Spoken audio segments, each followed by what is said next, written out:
ಬೇಲಲ್ಲಿದ್ದಂಥ ಒಬ್ಬ D K Shivakumar ಅವರು wall post ಹಚ್ಚೋಕೆ ಹೋಗ್ತಾನೆ. ಈತ ಯಾರೋ ಸಿದ್ದರಾಮಯ್ಯರು ಮಾಜಿ ಮುಖ್ಯಮಂತ್ರಿಗಳು ಹಗರಣ ಮಾಡಿದಂಥ ವ್ಯಕ್ತಿ ಅದನ್ನು ವಾಲ್ ಪೋಸ್ಟ್ನ ಹಚ್ಚೋಕೆ ಹೋಗ್ತಾರ. ಯಾರೋ ಒಬ್ಬರು ಹೋಗಿ ಕಸ್ಕೊಂಡು ಓಡೋಗ್ತಾರ. ಇದೆಲ್ಲ ಡ್ರಾಮಾಗಳು ಯಾರೊಬ್ಬರು ಏನು ಹೇಳಿಕೊಟ್ರಿಗಿನ ಈ ಡ್ರಾಮಾಗಳು ಮಾಡೋಂಥದ್ದು ಬಿಡಬೇಕು. ನಿಮಗೆ ತಾಕತ್ತಿದೆನಾ ಸದನದಲ್ಲಿ ಬೇಕಾದ್ರೆ ಚರ್ಚೆ ಮಾಡೋಣ, ಏನು ಬೇಕಾದ್ರೆ ಚರ್ಚೆ ಮಾಡಿ. ನಿಮ್ದು ತಪ್ಪಿದ್ರೆ ನೀವು ಜನರ ತೀರ್ಮಾನ ತಗೊಳ್ಳಿ, ನಮ್ಮ ತಪ್ಪಿದ್ರೆ ನಮ್ಮ ಜನರ ತೀರ್ಮಾನ ತಗೊಳ್ಳಿ. ಬಿಜೆಪಿಯ ಪಾಪದ ಕೂಸು RSS ಅಂತ ಸಿದ್ದರಾಮಯ್ಯ ಹೇಳ್ತಾರೆ. ಅಲ್ಲ, ಪಾಪದ ಕೂಸು ಅನ್ನೋಂಥದ್ದಲ್ಲ, ಯಾರು ಪಾಪದ ಕೂಸಲ್ಲ. ಅದು ಭಾರತ ದೇಶದ ಒಂದು ಮಣ್ಣಿನ ಕೂಸದು, ಭಾರತ ದೇಶದ ಮಣ್ಣಿನ ಕೂಸದು. ಭಾರತ ದೇಶದಿಂದ ಪ್ರತಿಯೊಬ್ಬ ಜನಾಂಗಕ್ಕೆ, ಪ್ರತಿಯೊಬ್ಬ ಯುವಕರಿಗೆ, ಪ್ರತಿಯೊಬ್ಬ ಫ್ರೀಡಮ್ ಫೈಟರ್ಸ್ಗೆ, ಸ್ವತಂತ್ರ ಹೋರಾಟಗಾರರಿಗೆ RSS ಅಂದರೆ ಒಂದು ಶಕ್ತಿ ಇದ್ದಂತೆ. ಅದು ಈ ನೆಲದ ಮಗ ಇದ್ದಂತೆ.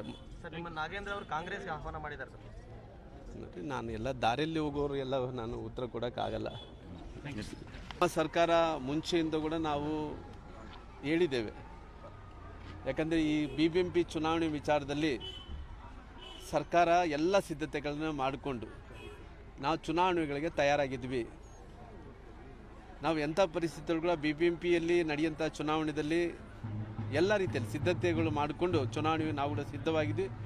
ಚುನಾವಣೆ ಎದುರಿಸೋ ಕೂಡ ನಾವು ರೆಡಿ ಆಗಿದ್ದೀವಿ. ಹಂಗಾಗಿ ಇವತ್ತು ಅಧಿಕಾರಿಗಳು, ಮುಖ್ಯಮಂತ್ರಿಗಳು ಆಲ್ರೆಡಿ ಇದಕ್ಕಿಂತ ಮುಂಚೆ ಕೂಡ ಸೂಚನೆಯನ್ನು ಕೊಟ್ಟಿದ್ದರು.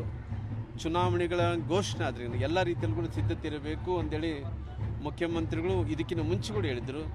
ಇವತ್ತು ಕೋರ್ಟ್ ಹೇಳಿರೋ ಕಾರಣ ಎಲ್ಲ ಸಿದ್ಧತೆ ಮಾಡ್ಕೊಂಡು ತಯಾರಾಗಿದ್ದೀವಿ. ಚುನಾವಣೆ ಎದುರಿಸ್ತೀವಿ ನಾವು ಭಾರತೀಯ ಜನತಾ ಪಾರ್ಟಿಯಿಂದ. ರಾಹುಲ್ ಗಾಂಧಿ ಅವರ ಪಾದಯಾತ್ರೆ ನಮ್ಮ ರಾಜ್ಯಕ್ಕೆ ಇವತ್ತು ಎಂಟ್ರಿ ಕೊಟ್ಟಿದೆ ಸರ್. ಯಾಕಂದರೆ ಇವತ್ತು ಒಂದು ಕಡೆ ರಾಹುಲ್ ಗಾಂಧಿಯವರನ್ನಂಥ ಈ ರಾಷ್ಟ್ರೀಯ ನಾಯಕರು ಇವತ್ತು ಭಾರತ್ ಜೋಡೋ ಅನ್ನೋಂಥ ಒಂದು ಕಾರ್ಯಕ್ರಮ ಇವತ್ತು ಕರ್ನಾಟಕಕ್ಕೆ ಇವತ್ತು ಆ ಕಡೆ ಚಾಮರಾಜನಗರ ಕಡೆ ಪ್ರವೇಶವನ್ನು ಮಾಡಿದೆ.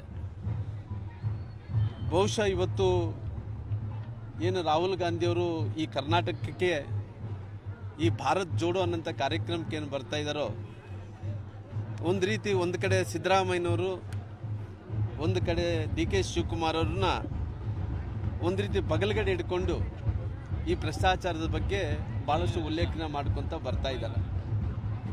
ಇವತ್ತು ಬಹುಶಃ ಸಿದ್ದರಾಮಯ್ಯರು ಮುಖ್ಯಮಂತ್ರಿ ಇದ್ದಂಥ ಟೈಮಲ್ಲಿ ಅನೇಕ ಹಗರಣಗಳು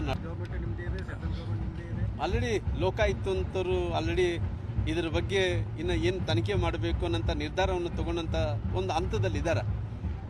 ಬಹುಶಃ ಇನ್ನು ಮುಂದಿನ ದಿನಗಳಲ್ಲಿ ಲೋಕಾಯುಕ್ತನ ಕೈಬಲಪಡಿಸಬೇಕು ಅನ್ನೋಂಥ ಕಾರಣದಿಂದ ಮುಖ್ಯಮಂತ್ರಿಗಳು ಲೋಕಾಯುಕ್ತನ ಕೈಬಲಪಡಿಸೋಂಥ ಕೆಲಸ ಮಾಡ್ತಾ ಇದ್ದಾರೆ. ಅಲ್ಲ, ನೋಡೋಣ ಸಂದರ್ಭ. ಅನೇಕ ಹಗರಣಗಳು ಅವರು ಮಾಡ್ಕೊಂಡು ಬಂದು ಅದು ಮುಚ್ಚಾಕೊಳ್ಳೋ ಸಲುವಾಗಿ ಇವತ್ತು ನಮ್ಮ ಮೇಲೆ ಈ ರೀತಿ PCM ಅನ್ನೋಂಥದ್ದು ಒಂದು ರೀತಿ ಅಂದರೆ ಆರೋಪಣೆ, ಸತ್ಯ ಇಲ್ಲಾರದಿಂದ ಆರೋಪಣೆ ಮಾಡೋಂಥ ಕೆಲಸ ಮಾಡ್ತಾ ಇದ್ದಾರೆ.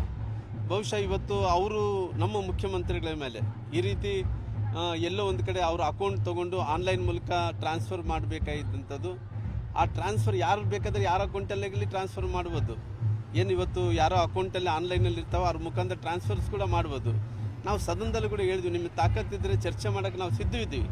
ನೀವು ಚರ್ಚೆ ಮಾಡಿದ್ರೆ ಚರ್ಚೆಗೆ ಓಡೋದಂಥ ಜನರವರೆಲ್ಲ ಚರ್ಚೆ ಮಾಡಲಾರ್ದಂತೆ ಸದನವನ್ನು ಬಿಟ್ಟು ಓಡೋದಂಥ ಕಾಂಗ್ರೆಸ್ ನಾಯಕರು ಹೊರಗಡೆ ಬಂದು ಇವತ್ತು ಭ್ರಷ್ಟಾಚಾರದ ಬಗ್ಗೆ ಮಾತಾಡ್ತಾ ಇದ್ದಾರೆ.